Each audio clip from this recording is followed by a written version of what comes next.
Welcome to the MD Hyperbaric Primetime Preps Football Pregame Show, as always powered by our friends at Current Electric. I am Mike McGivern. Thank you so much for joining us.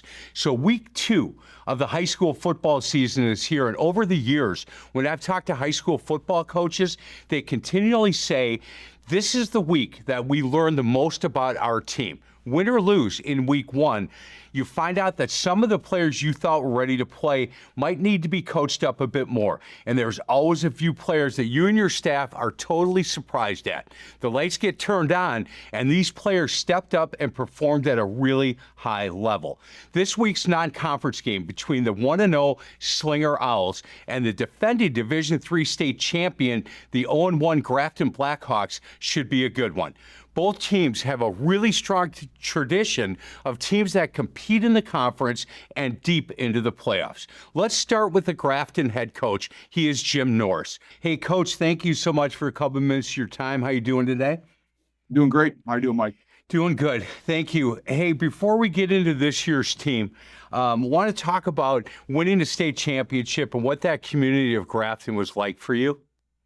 Yeah, I mean the support, and the outreach and the overpouring of congratulations and support was outstanding. And yeah, we've talked before. It's a football community that has some pretty deep roots and a really good track record. Especially in the '80s and '90s. And to be able to get things back on track. To where Grafton was, you could see some of those guys reach back out and the community come alive again. So free haircuts and popcorn for you and your staff in Grafton?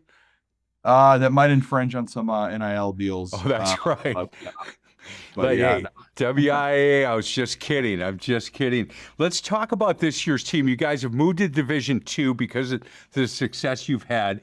And then Glacier Trails Conference. A lot of changes this year, but one thing that hasn't changed is certainly the bullseye on your back after winning the state championship. And I'm wondering, how the boys have taken that, and have they done enough in the offseason to understand that they are now the hunted?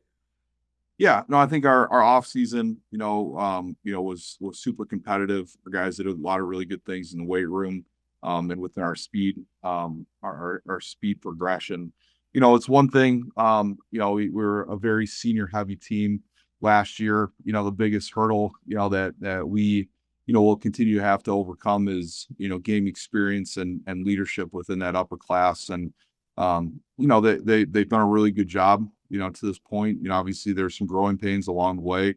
But I like the progress. I like the fight, that we had Friday night. Obviously the outcome wasn't, in our favor, but, yeah, I mean, there's a lot of moving parts to that. I'm sure we'll get into it here in a second, but, no, I was disappointed, and there's a silver lining underneath it, Friday night, but I like where we're at.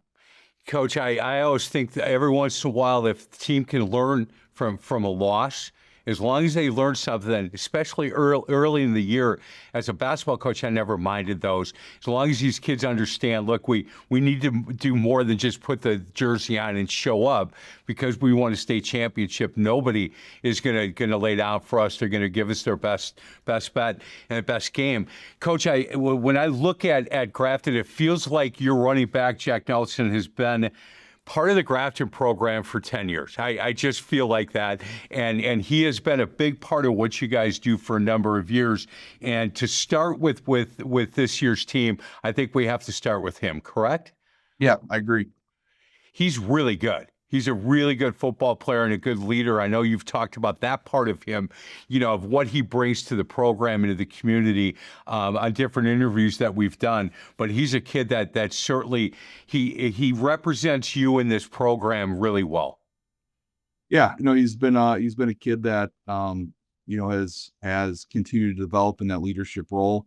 He's been a piece of the puzzle, right? Last 3 years, and his freshman year, 2023, he's one of our main returners as a freshman, and all the way to the state championship game against Rice Lake. And 2024, we started him at corner, as a sophomore. and then obviously 2000 last year and this year he's, the marquee running back. So, he's been a piece of the puzzle, and there's been some learning curve and some hurdles to jump over, but he's continued to establish himself as the leader, within that group. And it's a tough position to be in. From his shoes, it's obviously he has some big shoes to fill with the leaders and the senior class we had Right. last year. And he's doing his part, finding his way, through that progression. And he's frankly doing a really good job. And I think, there's a small glimpse of it last week, as the game progressed and, things became increasingly critical, especially in the second half, seemed that he got stronger in those moments and moments of adversity. He really rose to the occasion, from a leadership and play standpoint.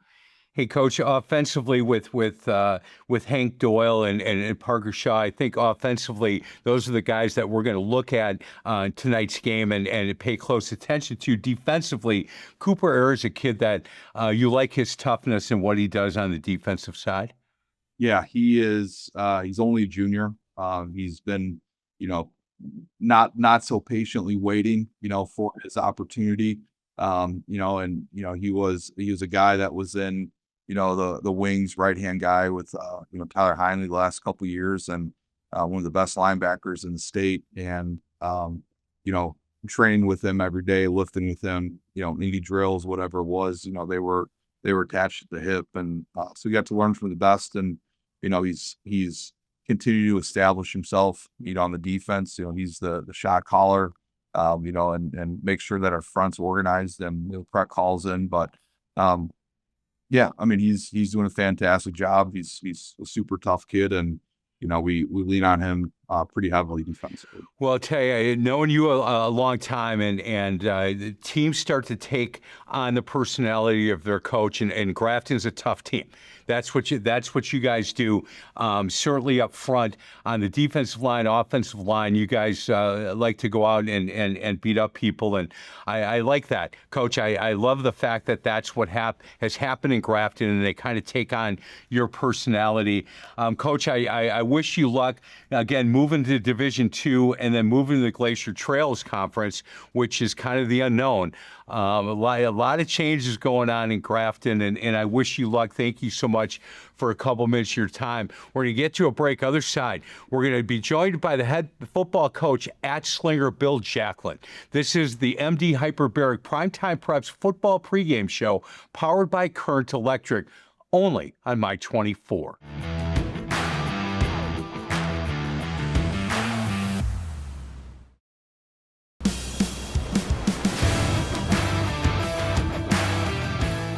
Welcome back to the MD Hyperbaric Primetime Preps football pregame show powered by Current Electric. We're getting you ready for kickoff as Slinger travels to take on Grafton. We're now joined by the head football coach at Slinger. He's Coach Bill Jacklin. Hey, Bill, it's good to see you again, brother. How you been? I've been great. Getting back in the swing of things, starting school, starting football. Feels good. Coach, before we talk football, can we talk a little bit about physically how you're feeling and in the off season, what happened with you medically? Yeah, I had some issues with my toe. I had a cut on my toe. It eventually got worse and worse. I had multiple operations, and we finally decided to do a lower leg amputation on my left leg. So it was hard at first. It was Father's Day weekend, and but that's 9 weeks in the past, and we're moving forward. And now I'm not even thinking about it anymore. Coach, it's amazing to me, and if it's okay, there's a fundraiser going on September 13th at Slinger Community Park that we're going to have. We have some information on, and it's interesting, from 2 to 6 p.m. on September 13th at Slinger Community Park. And I know this thing started as kind of like a little coffee fundraiser, and it has blown up. And I thank the people in Slinger keeping me involved in this and keeping me up to date with any changes so I can continue to promote it. but you have told me for years about this community in Slinger and what it means to you and how they put their arms around you with a number of things that have happened throughout the years. And I can't say enough about this community, the love they have for you. Yeah, it's a little overwhelming, more than overwhelming. Yeah, it was supposed to be just a fundraiser for just a small one, like a coffee shop one, and now it's turned into something that's been huge. Sorry. Yeah, that's okay. Dunk tank and bouncy house, and Yeah, they I hope just they don't put me in the dunk tank. no, they wanted me in there, but I'm not going in there either. But September 13th, again, 2 to 6 p.m., and I'm sure it's going to go a little bit longer, just so you know, but Slinger Community Park. And please go out and support and help Coach Jacklin to be able to handle some of the expense of this medical issue that he has gone through. Hey, Coach, let's talk about this year's team. Slinger, for me, for all these years that I've been covering Slinger football, we always start with up front and these big hogs and these guys that are moving. And this year's team's a little bit different. Very athletic, but not as big as some past teams for Slinger. And I'm wondering how you're doing with that. It's hard because this year we have a lot of kids that are not only not large but very inexperienced. I mean, most of them, their first game, not just starting, but game experience occurred this past Friday. Wow. I mean, they haven't, so that is new because we've usually had a good mix every year. And this year we have basically all new starters on that offensive line, from tackle to tight end. The only returners are our two receivers. So it's been a little bit more difficult. You want them to be further along because you're used to that, but you just have to have some patience and just bring them along as you normally would and understand that they're still learning. Hey, Coach, patience is not something that many head football or basketball coaches I know have. So I'm glad that you're able to say, look, we need to be a little bit patient with this team. And before we get into a couple of players, that North Shore Conference, Coach, one loss last week in the entire conference, and that was it. Everybody else got a win in opening day, and that conference, you've got to be ready to go once conference starts, because there's no easy game on that schedule. There's no easy game, and usually it comes down to just a few plays in every game you play. So we have to get better as you go along, but because it's amazing. When you look back, it's, like I said, 2 or 3 plays in a game, and they're 1-score games in the conference, and you can't make those mistakes if you want to win. Hey, Coach, as we watch, we're really close to tip-off to this game tonight, and Mason McGuire is a kid that I think will jump off the TV screen at people. He's a kid that leads you guys. I had asked you before we started talking and recording, does he make the popcorn? Because he's a kid that's on the field a lot for you. Yeah, he is a special player, a really special player. He's special last year. He came on. We didn't know what we had last year, and as the season progressed, he just got better and better. Very fast, physical kid. Spent some time in the weight room. That's where probably his weakness was last year, is just his strength and size being a junior. And he was all over the field last year. It was amazing. Man, I love that. And Jude Sakarla is a kid. He's a receiver. He's a big receiver that you're hoping to get the ball in his hands a little bit tonight.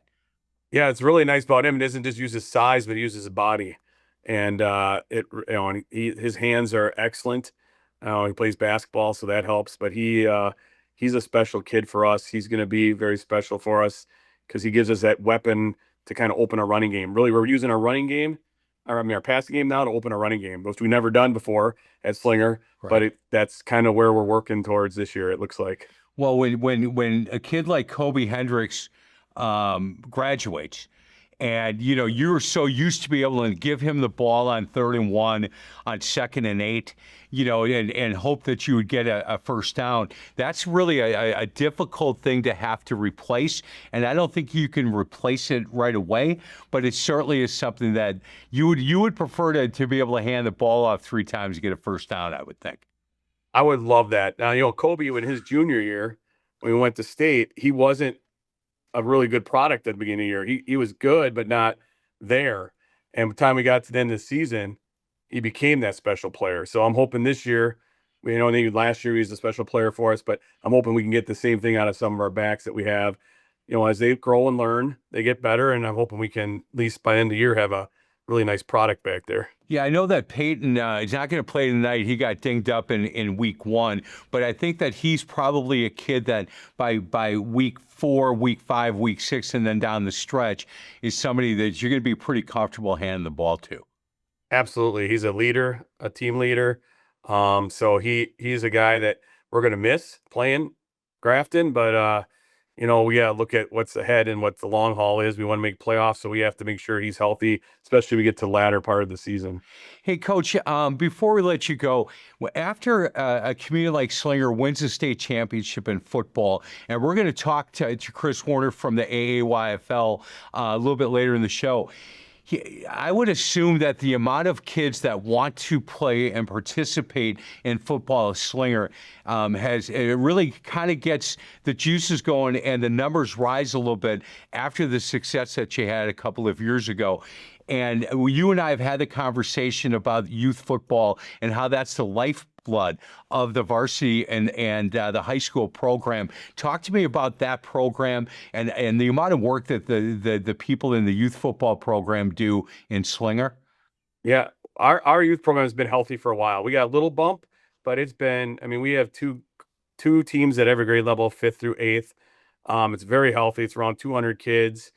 We are, the people running are awesome. Our philosophy is every player plays. If winning hurts your your ego, don't coach youth football at Slinger, because we want to develop kids, and we treat our freshmen the same way. I want as many kids playing football as you can. Hence why this year I think we have 138 kids in our high school program. Wow. And it's the direct result of the youth program. Yeah, Coach, that's a huge number in today's high school football. I know that a lot of different programs are going the other way, and to have that many kids want to be involved in programs says a lot about you, says a lot about your staff, and about that community. And Coach, I can't thank you enough for your time today. I've been praying for you like crazy, certainly for a while now, but the last 9 weeks. And don't forget, September 13th, at Slinger Community Park from 2 to 6. They are hosting a fundraiser for Coach Bill Jacklin with to be able to help pay for some of these medical bills that he has. And Coach, I want you to get a win tonight, and I want your team to play really well. But that September 13th event is a big event for people, and I thank you for allowing us to talk about it, because you're never comfortable with me talking about stuff like that. But thank you for that, and I wish you guys luck tonight, Coach.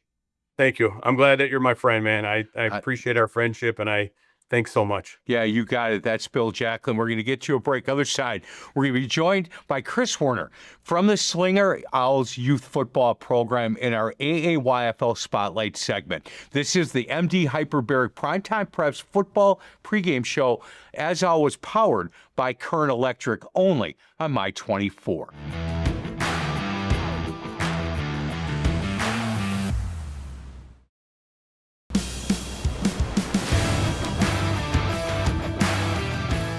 Welcome back to the MD Hyperbaric Primetime Preps Football Pregame Show, powered by Current Electric. Getting close to kickoff for the Slinger at Grafton matchup. Before we send you over to Dan Brunner and Bob Brainerd, let's talk some Slinger Owl Junior football with Chris Werner. He is a coach in the program and the secretary for the Slinger Gridiron Club in our AAYFL Spotlight segment. Chris, how you doing?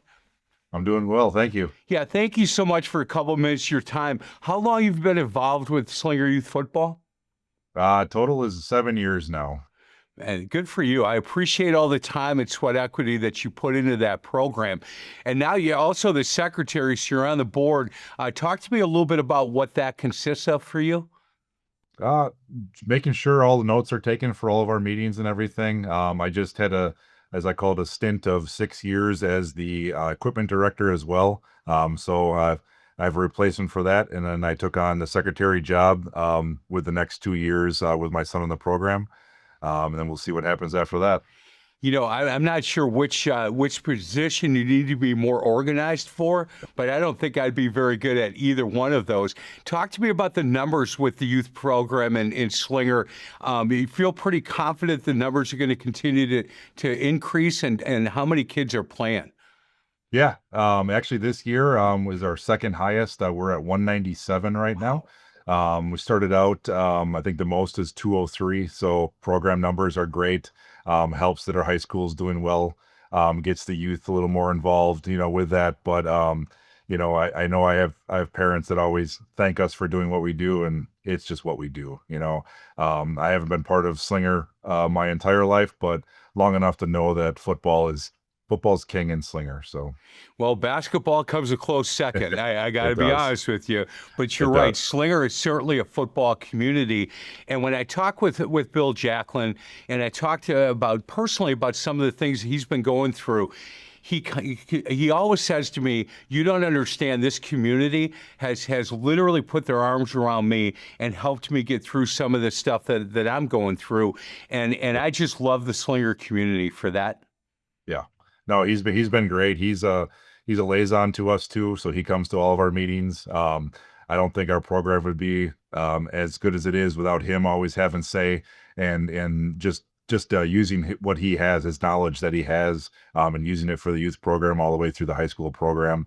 I've never seen it work like that before, and it's a great thing to be part of. Yeah, I agree. Hey, Coach, when I talk to varsity coaches and coaches on the staff, they all bring up the youth program as being the lifeline for this varsity and JV and freshman program at the high school level, and getting kids that want to play and that continue to play when they get to high school.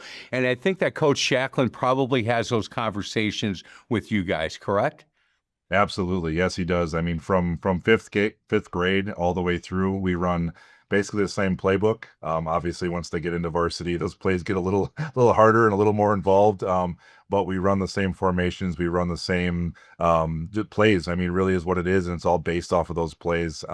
So that when they get to freshman year of high school, those freshmen they don't have to start over. They have a base to go off of and can build from there. So You know, it's a great part of that program. Yeah, I think that is the key to this thing. If the varsity coaches, JV coaches, some of the players come and watch you guys practice, come to your games, it just means the world of these kids that are in 5th through 8th grade. Hey, last thing, coaching your son, how is that going? It's going great. I got the privilege that my dad coached me as well. That's And I awesome. know that I had friends that would always ask, "Why does your dad hate you?" And I always say he didn't. He just expected more out of me, and that's what I do out of my son too. But it's been great. I wouldn't trade it for anything. Do we have our days? Absolutely. But I know that downright we both care that much, and it's been great. I mean, I get to spend that much more time with my son, not just at home, but on the field too, doing something that we both love. He's a football kid, gets football, knows football, loves football, which is what I am. So Yeah, it's that's been great. awesome. I'm looking forward to it. Not sure what I'm going to do towards the end. Hey, Chris, I can't thank you for your time today and everything that you and that board does and all the coaches out in Slinger. Really appreciate the time that you put into this game. On the other side of the break, we'll turn it over to Dan Brunner and Bob Brainerd. This has been the MD Hyperbaric Primetime Preps Football Pregame Show, powered by Current Electric, only on My 24.